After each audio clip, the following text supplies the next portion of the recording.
जैसे ही अजित नारायण ने मंथन करना प्रारंभ किया, समुद्र में खलबली मच गई और सर्वप्रथम हलाहल नाम का अत्यंत उग्र विष निकला।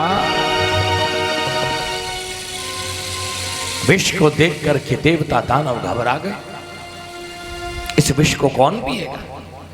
भगवान ने कहा चिंता मत करो, भोले बाबा है ना, वही इस विष का पान करेंगे।